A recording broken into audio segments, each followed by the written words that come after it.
Hola, ¿qué tal? Vamos a trabajar muestra, como estaba programado para el día de hoy. Vamos a ver en qué consiste una muestra, cuáles son algunas de las circunstancias en las que se hace una construcción muestral y cuáles son algunos de los principales tipos de muestra que tenemos. Pero no podemos olvidarnos de esto. Tenemos tarea. Por favor, para el próximo jueves, antes de las 10 de la mañana, les voy a encargar que hagan esta lectura sobre encuesta y que por favor me hagan llegar un mapa conceptual a mi correo electrónico. Muchas gracias. La muestra. Muy bien. En este mapa conceptual, que probablemente no se vea con mucho detalle aquí en el video, pero que ustedes sí pueden ver en la presentación que está en el blog de la clase, podemos ver los tipos de muestra que trabajaremos en la sesión de hoy. ¿De acuerdo? Les voy a pedir por favor entonces que en este momento descarguen, si es que no lo han hecho, descarguen la presentación y que por favor la sigan al mismo tiempo que este video. De esta manera, probablemente ustedes pudieran tener dividida la pantalla y en una parte seguir este video y en la otra la presentación para que la puedan ver con mayor detalle. Muchas gracias. Hay dos tipos generales de muestra. Esto tiene que ver un poco con la aproximación que nosotros hacemos en nuestro trabajo, si es de tipo cuantitativo o cualitativo, aunque no necesariamente la probabilística y no probabilística tienen que ver con este criterio. Vamos a ver.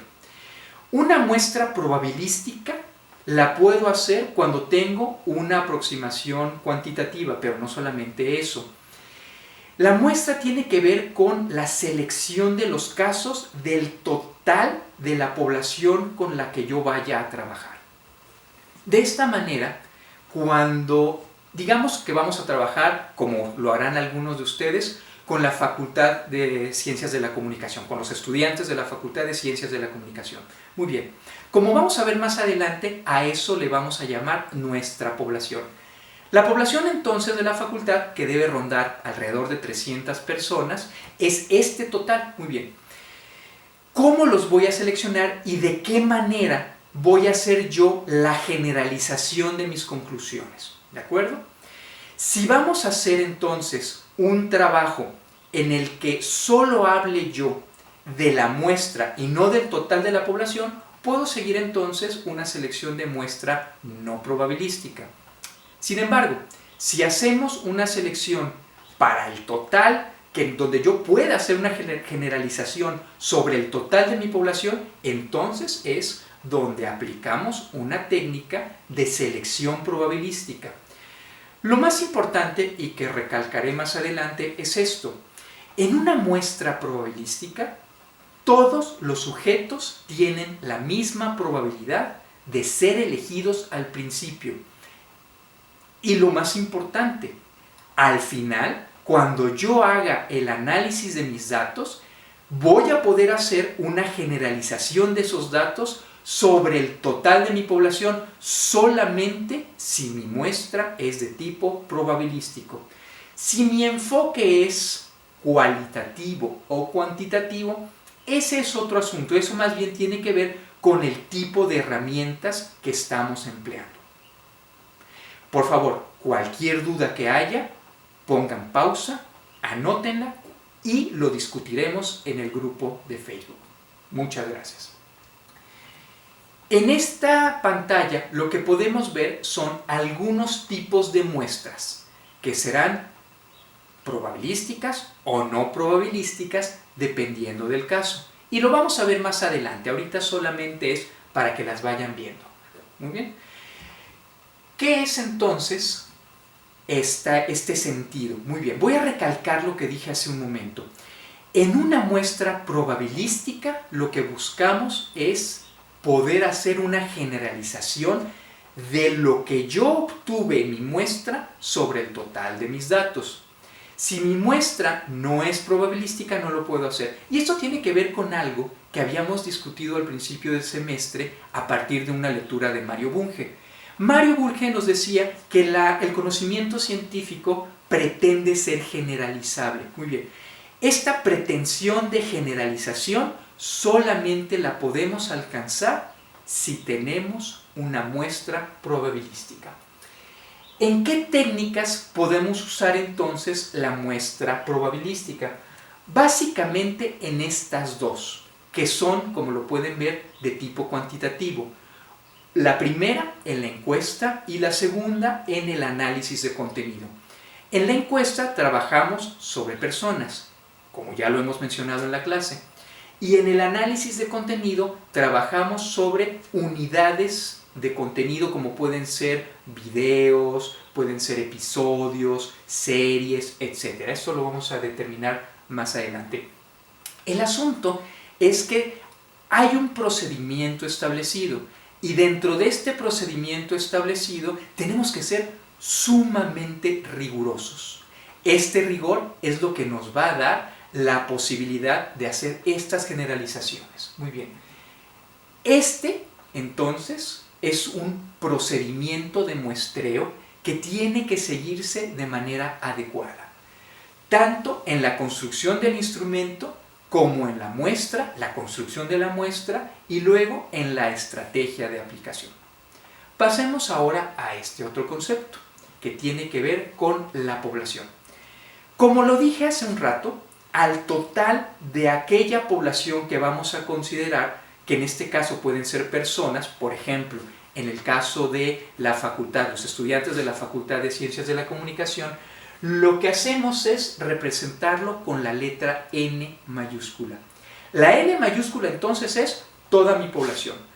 Como por ejemplo, como lo que algunos de ustedes están trabajando, hacer la identificación del consumo cultural que realizan los estudiantes de la Facultad de Ciencias de la Comunicación. En este caso, cuando yo digo los estudiantes de la Facultad de Ciencias de la Comunicación, esa es mi población. Y mi población, lo repito, se representa con la letra N mayúscula. En el caso de nosotros, debe estar rondando alrededor de 300 personas, más o menos.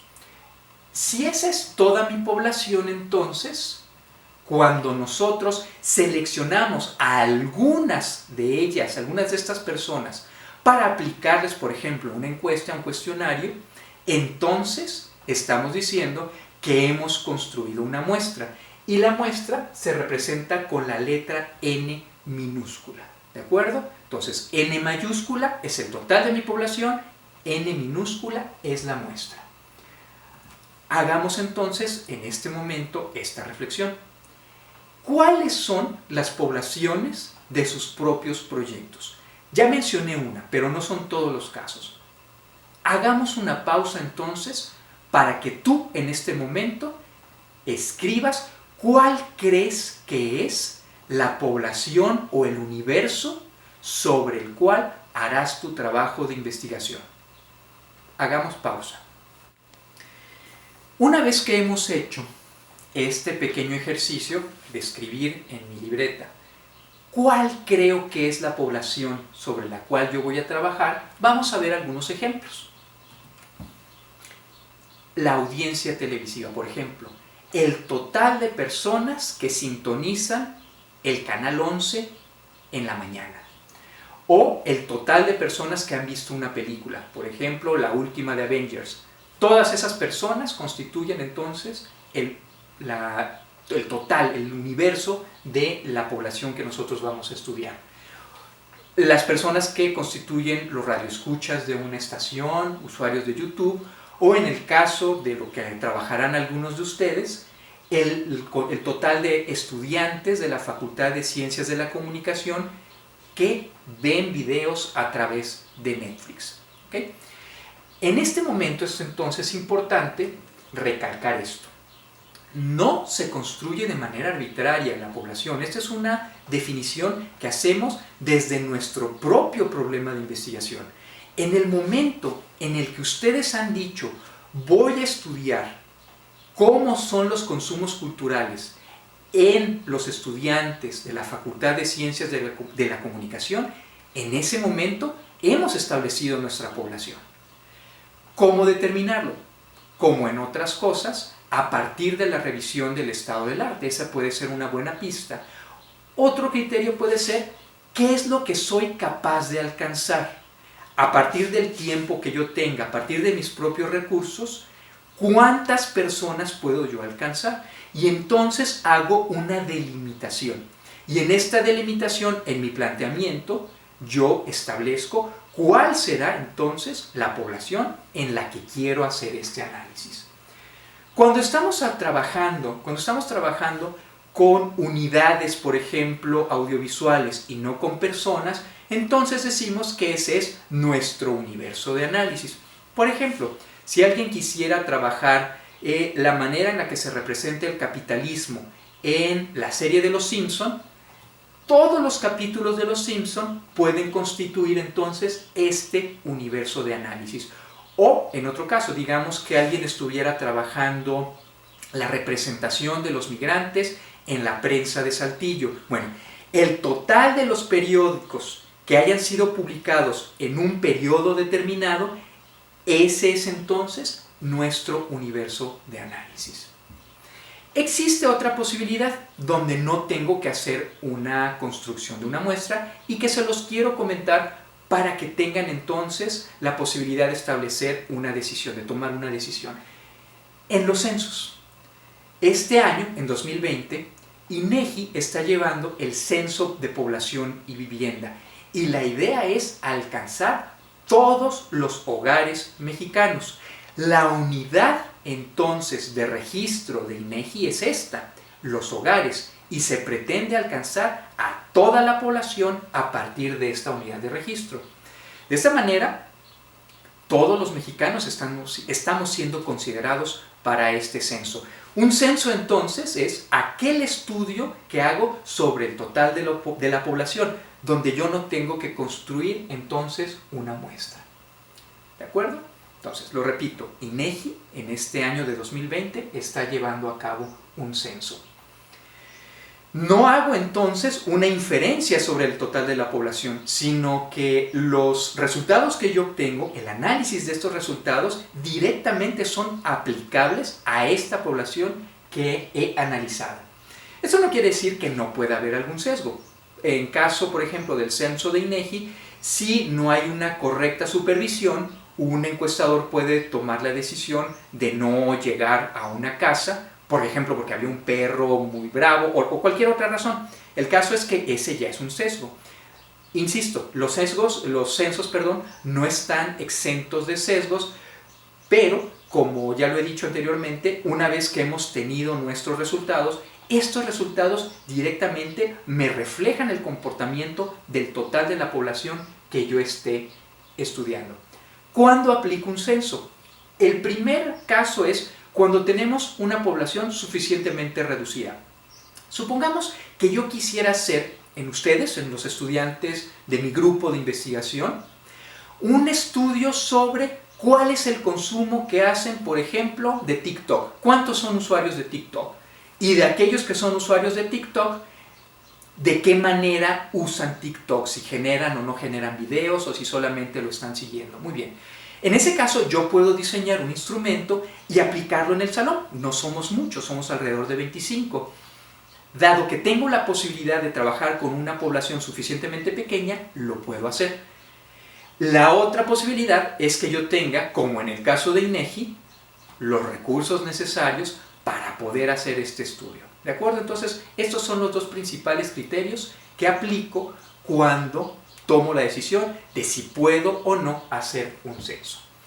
Generalmente no lo puedo hacer, es difícil que yo lo pueda hacer, que pueda hacer un censo. Entonces recurrimos a esta técnica que implica, como ya lo he dicho anteriormente, en seleccionar algunas personas, en caso de que esté trabajando con sujetos, o unidades de observación, para entonces aplicar un instrumento sobre esta selección. Cuando hago esta selección, ese pequeño grupo se le llama muestra.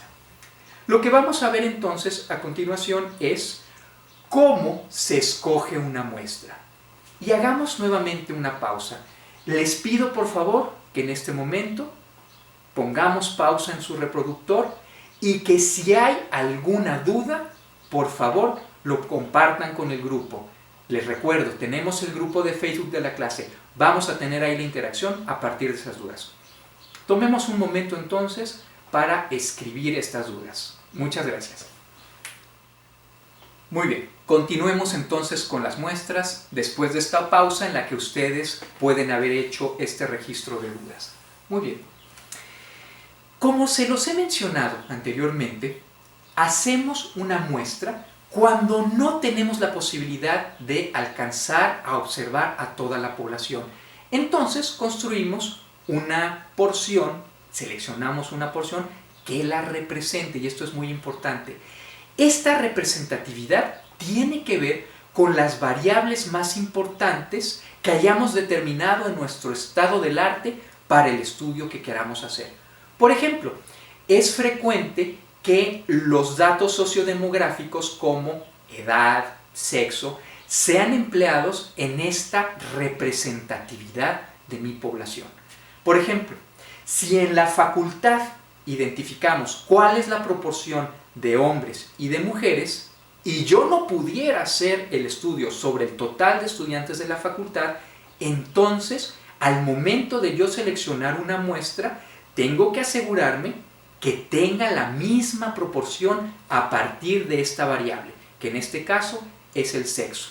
Si es 50 y 50 la proporción de la población, cuando yo seleccione la muestra, tengo que asegurarme que sea 50 y 50% también, para que entonces sea representativa. Si no, no lo es. Muy bien. A continuación vamos a ver cuáles son algunos de los pasos que implica un diseño muestral. Y no es solamente los cuántos casos voy a seleccionar, sino todo esto. Primero, lo que acabo de mencionar.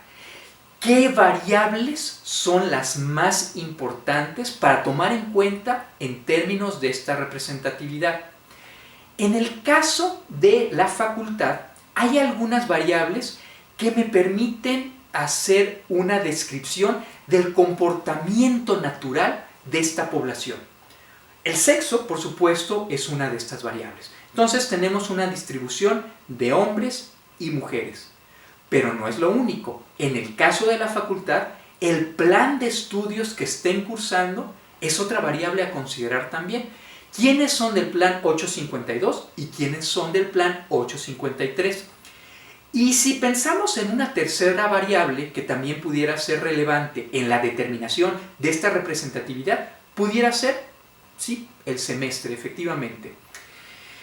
Nuestra población entonces, si pensamos en la facultad, tiende a comportarse de esa manera. Es decir, yo puedo hacer una descripción de ella en función del sexo de quienes lo componen, de la carrera que están estudiando y del semestre que están cursando. Entonces, pudiéramos hacer entonces una construcción muestral a partir de estas tres variables. Otro asunto es el tamaño de la muestra. Más adelante lo vamos a ver. Luego tenemos que pensar con cómo vamos a seleccionarlos y luego cómo vamos a ir con cada uno de los sujetos, de las personas que han sido seleccionadas en nuestra muestra. Finalmente, la construcción de algunas estrategias que tienen que ver con, nuevamente, si pensamos en el caso de la facultad, supongamos que tal persona, digamos de cuarto semestre, mujer de cuarto semestre, vamos a buscarla y no la encontramos porque ese día no fue a clases. Muy bien, necesitamos entonces un reemplazo. La construcción del diseño muestral entonces contempla también a estos reemplazos y esto es lo que vamos a trabajar enseguida. Muy bien, esta es la definición que Rojas Soriano hace de una muestra, que es una parte entonces que seleccionamos que tiene las mismas características y por eso yo hacía énfasis en estas variables que en la población de la facultad me permiten entonces hacer una reproducción de estas características si es que eso es lo que está determinado en el estudio que yo estoy haciendo. Muy bien. Vamos entonces a recalcar esto. La muestra entonces se representa con la letra N minúscula. En el caso de la población mexicana, una posible variable para hacer una determinación de esta representatividad puede tener que ver con el grupo de edad. ¿A qué grupo de edad se pertenece? Si estamos entre 1 y 5 años, o nos encontramos entre 15 y 64 años, o 65 y más, ¿de acuerdo? Entonces, si vamos a hacer un estudio sobre la población mexicana, sería, si eso es lo que nosotros hemos identificado en nuestro estado del arte, que es importante, entonces considerar esta variable. Y esta proporción que tiene nuestra población, mantenerla también, como ya lo he dicho, en mi muestra. Algunas variables que se emplean en algunos estudios son estas: la edad, la escolaridad o el nivel socioeconómico. Entonces, dependiendo del tipo de trabajo que estemos haciendo, podemos identificar si estas son variables que son incidentes, se les llama, en la observación que nosotros estemos haciendo. ¿De acuerdo? Muy bien. Hagamos nuevamente una pausa. Si hay, insisto, alguna duda, este es el momento en el que presionamos pausa, anotamos nuestras dudas y después las planteamos en el grupo. Muy bien, continuemos. Lo que vamos a trabajar enseguida tiene que ver con el tamaño de la muestra, es decir, el procedimiento que vamos a seguir para seleccionar cuántos casos vamos a tomar del total de la población para la investigación que realicemos. Esto está determinado por una ecuación que es la que les voy a mostrar a continuación. Sin embargo, no quisiera que se preocuparan, no vamos a hacer la aplicación de esta ecuación tal cual la hemos visto, sino que nos vamos a apoyar en plataformas en línea que nos ayudan a hacer el cálculo del tamaño de la muestra con la que nosotros trabajaremos. Entonces, insisto, hay por ahí más adelante algunas notas sobre cuáles son las referencias que nos dan los autores para este procedimiento matemático, pero insisto, no es eso lo importante. Lo importante es saber más bien esto. ¿Cuáles son estas plataformas en línea, estas herramientas que nos ayudan a hacer el cálculo del tamaño de nuestra muestra?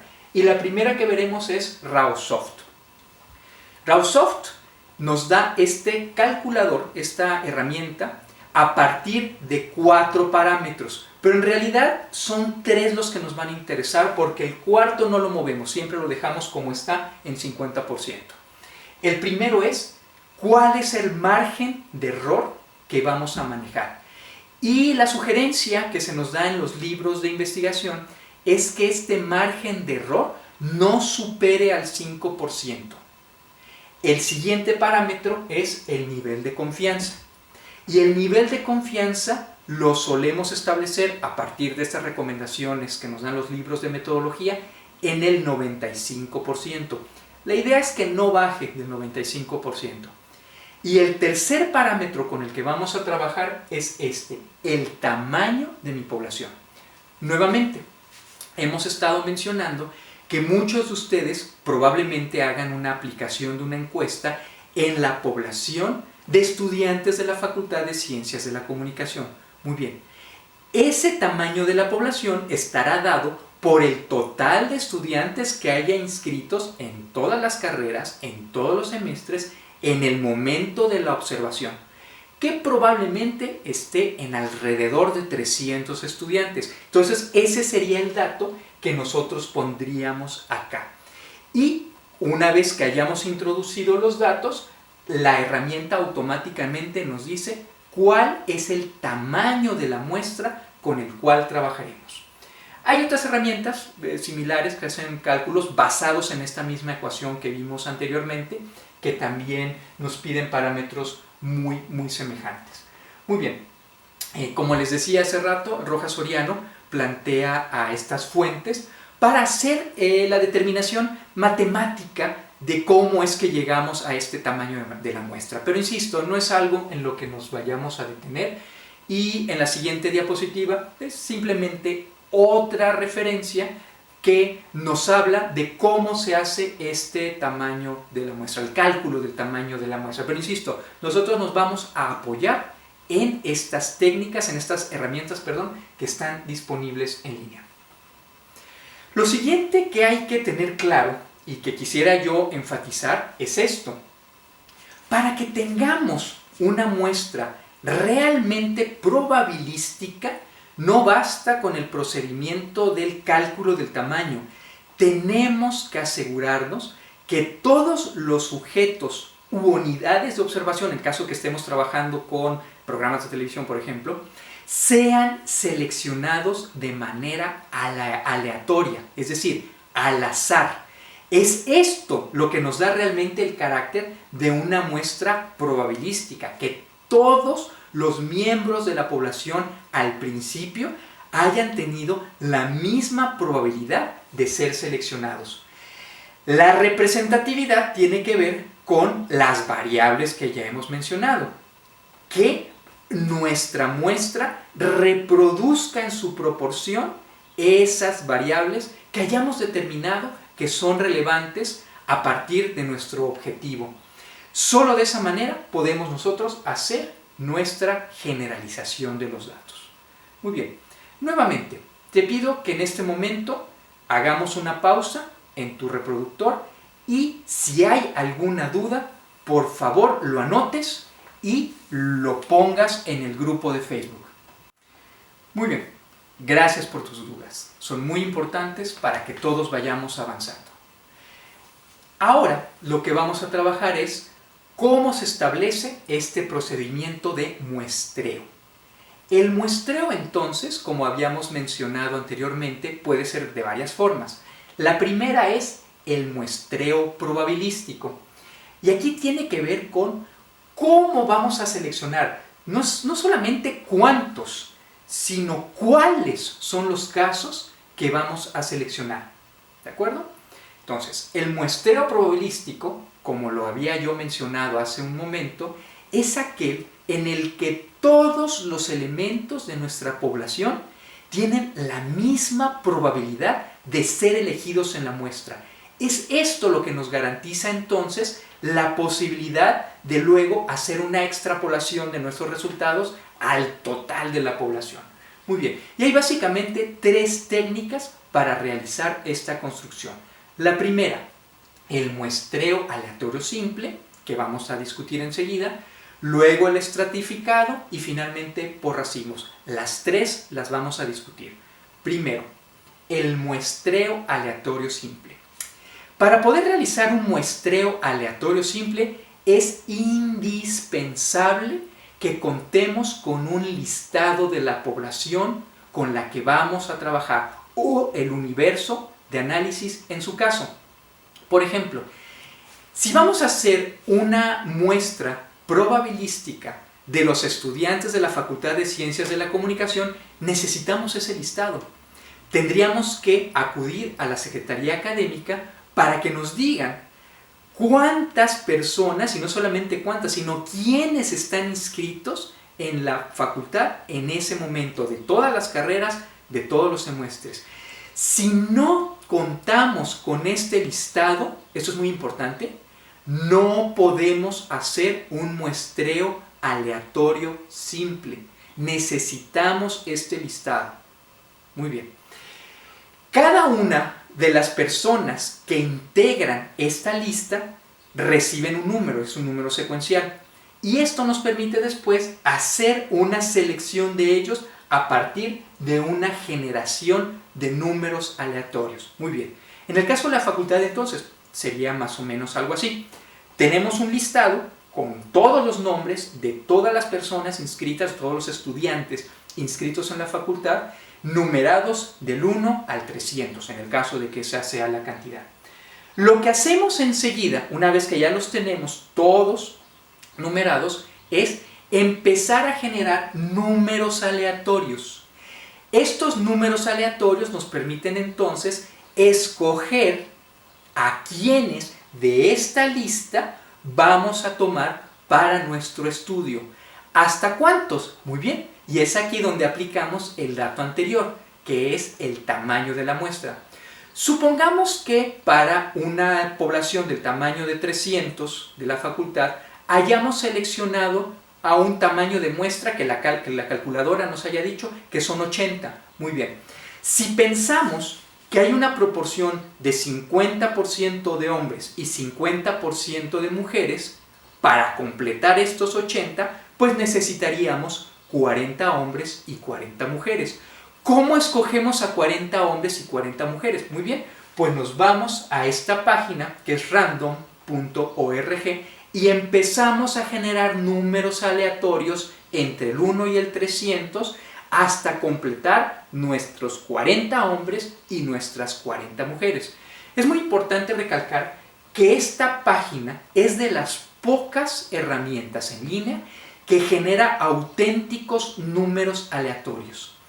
Esta página se utiliza en estudios en serio, es un auténtico generador de números aleatorios. A diferencia, por ejemplo, de nuestro reproductor MP3, donde nos damos cuenta que nos empieza a repetir la misma canción con cierta regularidad porque no nos generan números auténticamente aleatorios.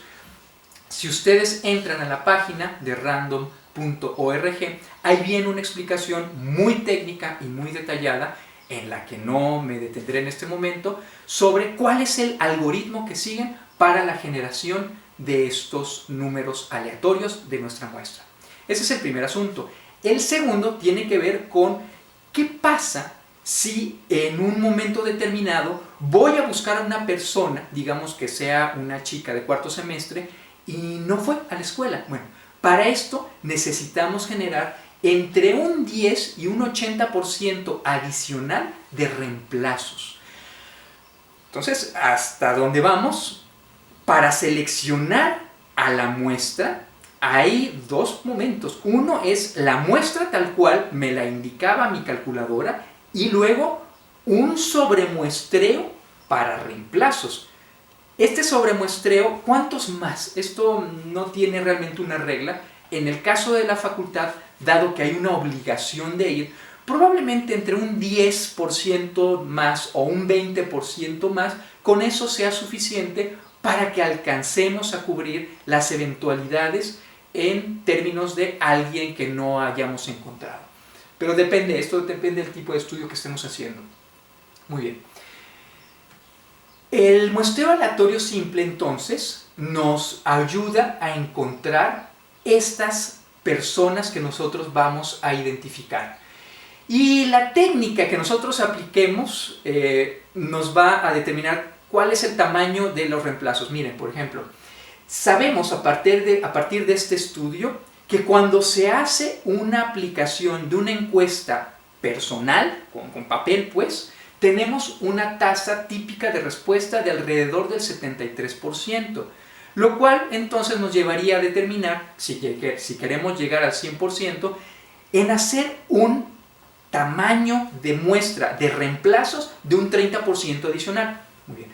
Que esto es muy distinto a si lo aplicamos en Internet. Si hacemos una encuesta en línea, que no es lo que nosotros vamos a hacer, pero si eso fuera, la tasa de respuesta no llega al 18%, lo cual quiere decir que tengo que establecer un tamaño de reemplazos de un 80% para que entonces todas las personas que deciden no contestar mi encuesta queden cubiertas por esta tasa de cuestionarios que nosotros podamos aplicar en línea sobre los reemplazos, ¿ok? Un 80% de reemplazos. Por favor, nuevamente, vamos a hacer una pausa. Vamos a pensar, vamos a repasar lo que hemos visto hasta este momento, que recapitulando es cuántas personas vamos a seleccionar o cuántas unidades de observación vamos a seleccionar y cómo las vamos a seleccionar. No es nada más cuántas, sino cómo, y tiene que ser completamente aleatorio. Entonces, si hay alguna duda, por favor te pido que pongas pausa en este momento. Vamos ahora a hablar de la manera en la cual se construyen muestreos por estratos. Eso tiene que ver con la composición de nuestra población. En el caso de la facultad tenemos básicamente 2 estratos por carrera que están estudiando nuestros estudiantes. Este ejemplo se refiere a la Facultad de Ciencias Políticas y Sociales de la UNAM, donde, a diferencia de nosotros, no hay 2 carreras, allá tienen 1, 2, 3, 4, 5 carreras distintas. Entonces, en este caso, los estratos que se pueden establecer en esta facultad son por 5 carreras distintas. En el caso de nosotros, los estratos serían por 2 carreras distintas. Los estratos, nuevamente, tienen que ver con cómo de manera natural está dividida nuestra población. E insisto, esto tiene que ver con un estudio previo de las variables que son relevantes para nuestra población. Otro criterio que no son los estratos pueden ser los racimos. Y los racimos, de manera similar al caso anterior, nos muestran más bien subdivisiones. Esa es la principal diferencia. En los racimos tenemos diferentes subdivisiones. Por ejemplo, lo que se plantea acá, digamos que queremos hacer una muestra representativa de profesores de la Secretaría de Educación Pública que trabajen a nivel nacional. Bueno, nuestro primer racimo pudieran ser las entidades federativas, los 32 estados, las 32 entidades, ¿de acuerdo? La siguiente pudiera ser por dependencias dentro de cada uno de estos estados. Por ejemplo, en Coahuila, ¿cuántos profesores de la SEP están en primarias federales? ¿Cuántos profesores y profesoras están en secundarias federales, en CEBETIS o en tecnológicos? Y de esta manera vamos construyendo nuestra muestra a partir de estos racimos.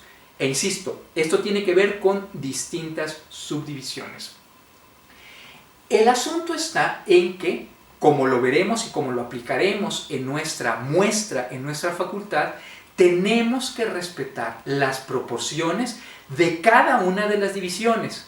Por ejemplo, si nuestro primer racimo está dado por sexo, hombres y mujeres, el siguiente paso tiene que ver con la división por carreras. Entonces, del plan 852, ¿cuántos son hombres y cuántos son mujeres? Del plan 853, ¿cuántos son hombres y cuántas son mujeres? Y el siguiente paso en la construcción de nuestra muestra, posiblemente, muy seguramente, va a tener que ver con la tercera variable que habíamos mencionado. ¿Recuerdan? El semestre. Entonces, si esta es la carrera y este es el sexo, en el siguiente caso, en el siguiente racimo, lo que establecemos es nuestra composición por cada uno de los semestres. Entonces, de las mujeres, del 852 de primero, mujeres 852 de segundo, etcétera, etcétera, hasta completar nuestro racimo. De tal manera que, como en este caso, vamos construyendo nuestra muestra específica a partir de los racimos. Lo importante a destacar en este caso es lo siguiente. Cuando hacemos más de una selección para el establecimiento de nuestra muestra, entonces en nuestro apartado metodológico lo reportamos de la siguiente manera. Nuestra muestra ha sido construida desde una selección polietápica. Y esta polietápica significa muchas etapas, se refieren a esto. Hicimos la selección por sexo, luego hicimos la selección por carrera, segunda etapa, y luego hicimos la selección por semestre, tercera etapa, tercer punto de nuestro racimo.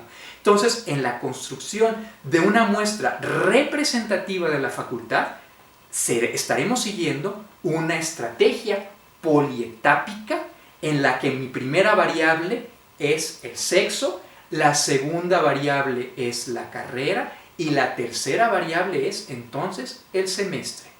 ¿De acuerdo? Muy bien. Nuevamente, hagamos una breve pausa. Pon pausa en tu reproductor para identificar si tienes alguna duda. Y continuamos. Muy bien, vamos a seguir. El siguiente tema, el siguiente asunto es algo que ya he mencionado, que tiene que ver con las sustituciones. Como les decía hace un momento, cuando estamos construyendo una muestra, tenemos que considerar aquellos casos que no podamos alcanzar. Por ejemplo, lo que decíamos en términos de la facultad, alguien que, habiendo sido escogido dentro de nuestra muestra, no haya acudido a clases ese día. Por lo tanto, para eso, precisamente para prevenir esta situación, es que nosotros hacemos la construcción de una muestra por sustitutos. Estas sustituciones, entonces, nos permiten satisfacer el tamaño de la muestra sin que nosotros estemos perdiendo el tamaño total, ¿de acuerdo? Para eso nos sirve hacer las sustituciones. Y era a partir de los criterios que habíamos mencionado anteriormente, en función de las características de la población, el tipo de respuesta esperada, etcétera, etcétera. Entonces, insisto, en el caso de la facultad, probablemente con un 20%, 10-20% más sea suficiente. El otro asunto tiene que ver con el establecimiento, el diseño de las rutas de aplicación de nuestro instrumento. Es decir, no solamente quiénes, cuántos, sino en dónde se encuentran, de tal manera que estemos optimizando nuestros recursos para poder alcanzar a cada uno de los integrantes de esta muestra probabilística que hemos construido. Y hasta aquí lo que tiene que ver con la primera parte de nuestra sesión de hoy, es decir, con las muestras probabilísticas, con aquellas en las que, repito, es posible, luego de seguir de manera absolutamente rigurosa todos estos pasos que hemos mencionado, es posible, insisto, hacer una generalización de nuestras conclusiones sobre el total de la población. Si nosotros no seguimos de manera rigurosa cada uno de estos pasos, solamente podemos hablar en nuestras conclusiones de la muestra, pero no del total de la población.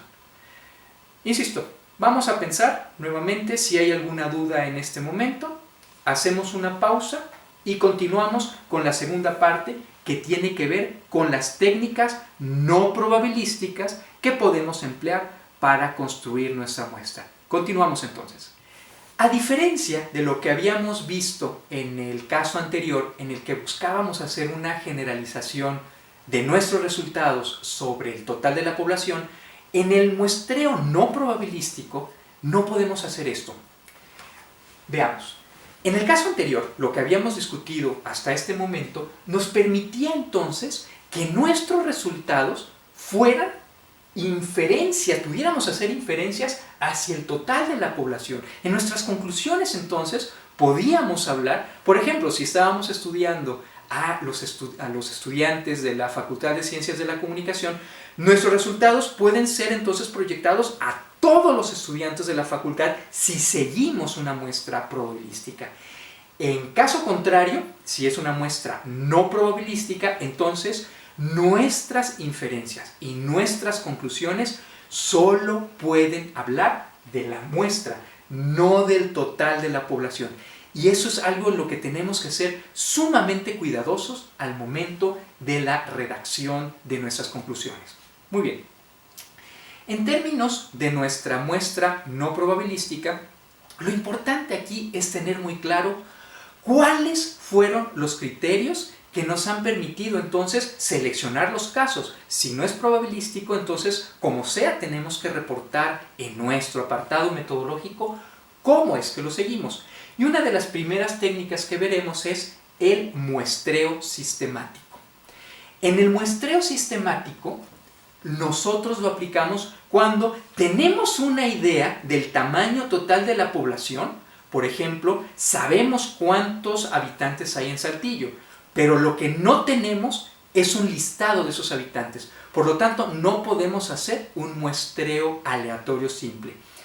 En este caso, a pesar de que no es una selección que sea probabilística, por lo menos sí es relativamente objetivo. Y el caso entonces es determinar nuestro intervalo a partir de el total de la población que nosotros ya lo conozcamos. Insisto, este muestreo por etapas, por el muestreo sistemático, solamente se puede aplicar cuando conocemos en términos generales cuál es el tamaño total de nuestra población. El procedimiento entonces es el siguiente. Vamos a identificar cuál es nuestro intervalo, siguiendo este ejemplo. ¿Ok? La ecuación es realmente muy simple. De nuestro tamaño total lo dividimos entre el tamaño de la muestra. ¿De acuerdo? El tamaño de la muestra ya vimos cómo calcularlo. A partir de esto entonces seleccionamos de manera aleatoria nuestro punto de inicio. hasta completar el tamaño de la muestra. Vamos a ver con un ejemplo y yo estoy seguro que va a ser mucho más claro. Vamos a seleccionar entonces en este ejemplo a sujetos que vivan cerca de una biblioteca pública para determinar qué tan visible es esta biblioteca dentro de la comunidad que lo rodea. Por ejemplo, en una población menor a 50,000 habitantes. Y nuestra población entonces está determinada de esta manera. Personas mayores de 15 años que viven en un radio de 1 kilómetro alrededor de la biblioteca pública. Es decir, si viven dentro de este rango, vamos a determinar, vamos a indagar qué tan visible es para ellos esta biblioteca. Y lo que establecemos entonces es, por ejemplo, cuotas por sexo, que más adelante lo vamos a ver en este ejemplo. Dentro de este rango, entonces, numeramos el total de las viviendas, y eso sí lo podemos hacer. INEGI nos da los mapas de todas las viviendas en toda la población. Entonces, si nuestro tamaño de población, digamos que sea de alrededor de 1,000 viviendas, y nosotros queremos establecer una muestra a partir de este tamaño, nuestra muestra es de 100 viviendas, entonces nuestro intervalo lo establecemos de 10. ¿Y cómo lo hacemos? Muy bien, si ya sabemos que es cada 10 casas, ese es nuestro intervalo de 10, ¿dónde empezamos? Y establecemos el punto de inicio de manera aleatoria. Entonces digamos que el número es el 7, entre el 1 y el 10, el número es 7, el número aleatorio. Muy bien, entonces empezamos en la casa número 7, en la 17, en la 27, 37, etcétera, etcétera, hasta completar el total de la muestra que establecido. Muy bien. Quiero recalcar esto. Esta es una muestra no probabilística desde varios criterios. Según Rojas Soriano, al momento en el que hemos establecido cuál es el punto de inicio, desde ese momento, desde ese instante, ya no existe la posibilidad de que todos tengan la probabilidad de ser elegidos. Y esa es la razón por la cual no es una muestra exactamente probabilística, ¿de acuerdo? Y la otra, es muy obvio, porque no tenemos un listado total. Muy bien, si hubiera alguna duda sobre este tipo de muestreo, nuevamente vamos a hacer una pausa y luego continuamos con el siguiente tipo de muestreo no probabilístico. Continuamos ahora con el muestreo por cuotas, que de alguna manera ya lo hemos mencionado anteriormente. Por ejemplo, digamos que una variable importante de nuestro trabajo sea el sexo. Entonces establecemos un muestreo a partir de esta determinación. Por ejemplo, digamos que tenemos que seleccionar a mujeres en estos rangos de edades. Entonces las cuotas las establecemos en primer lugar desde el sexo y en segundo lugar por su rango de edad. Y las cuotas se establecen de esta forma. Vamos a establecer nuestro total de la muestra en 30, ¿de acuerdo? Y de esos 30, 10 van a ser entre 15 y 20 años, otras 10 entre 21 y 40, y finalmente los 10 restantes mayores de 40 años. De esa manera, esta cuota la establecemos no necesariamente desde un listado, pero sí por lo menos sabemos que tenemos que tener tantos en este rango, tantos en este otro rango, y tantos, que son 10 en este caso, en este ejemplo, en el último rango. La cuota entonces se cumple de esta forma, a partir de cuántos casos establecemos dentro de cada una de las fracciones en las cuales se componga nuestra variable. Estas cuotas están dadas nuevamente a partir de nuestro objetivo de investigación y de esas variables que hemos identificado que son relevantes en el estudio que estemos haciendo. Hagamos una pausa. Cualquier duda, ya sabes, por favor, en el grupo. Continuamos. En el siguiente tipo de muestreo, que es el muestreo por conveniencia, de lo que se trata es que establezcamos un criterio que nos permita establecer por qué es que hemos elegido esos casos y no otros. Por ejemplo, este estudio que se pudiera hacer en la facultad pudiera establecer un criterio como vamos a hacer una selección de personas que vamos a entrevistar, en este caso no sería una encuesta, sino serían entrevistas, de personas, por ejemplo, que jueguen Gears of War. Evidentemente, no toda la población de la facultad juega Gears of War. Lo que vamos a entonces es a entrevistar a personas que jueguen este videojuego. Entonces, ese es nuestro criterio. Personas que jueguen Gears of War. Y luego podríamos establecer como siguiente parámetro, por ejemplo, por edad o por ejemplo por sexo. Pero en principio la selección es esa. ¿Quiénes juegan Gears of War? Y entonces esa es una manera de establecerlo. Otra, por ejemplo, es un criterio objetivo. Si hacemos un análisis de la manera en la cual son representados los migrantes en la prensa en Saltillo, pues en Saltillo hay una gran cantidad de periódicos.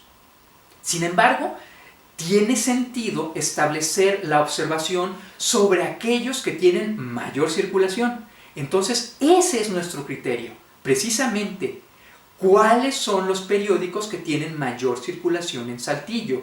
Y entonces lo declaramos en nuestra estrategia metodológica. Seleccionamos los periódicos, los 3 principales, por ejemplo, o los 4 principales, o los 2 principales, eso lo determinamos a partir de una revisión del estado de la cuestión, de los periódicos que tienen mayor circulación en Saltillo. Entonces sabemos que los 2 periódicos con mayor circulación en Saltillo son Zócalo y Vanguardia. Y si queremos ampliarlo a un tercero, en tercer lugar tenemos al Diario de Coahuila. Y ese es nuestro criterio. Es decir, no es lo que se nos haya ocurrido por cualquier razón, sino porque eso permite hacer un abordaje de lo que queremos observar, que en este caso son los contenidos de prensa, a partir de los periódicos con mayor circulación. E insisto, la variable es esa, la circulación. Muy bien. El punto en este caso es, ¿qué es relevante? ¿De acuerdo? ¿Qué variables son relevantes? Si nosotros quisiéramos hacer un análisis de, por ejemplo, programas de televisión abierta, nuevamente nuestro criterio, tendría que ser ese. ¿Cuáles son los canales de televisión abierta que tienen los mayores niveles de audiencia en la población que quiero estudiar? ¿De acuerdo? Entonces, insisto, el punto es tener muy claro cuál es esa variable que es más relevante en nuestra investigación. Hagamos una pausa antes de continuar con el siguiente caso. Continuamos ahora con el muestreo por bola de nieve. La bola de nieve se utiliza cuando cuesta trabajo identificar de manera general aquella porción de la población que cumple con lo que queremos observar. Por ejemplo, lo que el profesor Francesco hizo en el estudio de devotos de la Santa Muerte, siguió esta técnica de selección, fue por bola de nieve. Primero identificó a una persona que de manera voluntaria dijo, profesor, yo soy seguidor de la Santa Muerte y sí, claro que le doy mi consentimiento para que me haga una entrevista. Y luego el profesor Francesco lo que hizo a continuación es, a ver, de las personas que tú conoces, ¿quiénes crees que pudieran acceder a ser entrevistados para mi trabajo? Entonces, esta persona recomendó a otros conocidos que también fueran seguidores de la Santa Muerte para poder entonces seguir con la aplicación de las entrevistas en este caso. Entonces, la bola de nieve consiste en esto que acabo de decir. El chiste es identificar los primeros casos. Y una vez que lo identificamos, a cada uno de ellos le preguntamos, bueno, ¿quién crees que pudiera continuar o que pudiera acceder con nuestra investigación a partir de estas características que tú tienes? Por ejemplo, en este caso, que sean devotos de la Santa Muerte o cualquier otro caso que nos interese investigar. Ya prácticamente terminamos. El último caso que veremos a continuación es el muestreo por voluntarios. En el muestreo por voluntarios, lo que se hace es una convocatoria. ¿Recuerdan cuando discutimos la película de la prisión de Stanford en el primer parcial, cuando estábamos hablando de la ética? ¿Recuerdan que el investigador publicó un anuncio y que a partir de ese anuncio se estaba haciendo el reclutamiento de las personas que iban a participar en ese trabajo? Bueno, ese es un muestreo por voluntarios.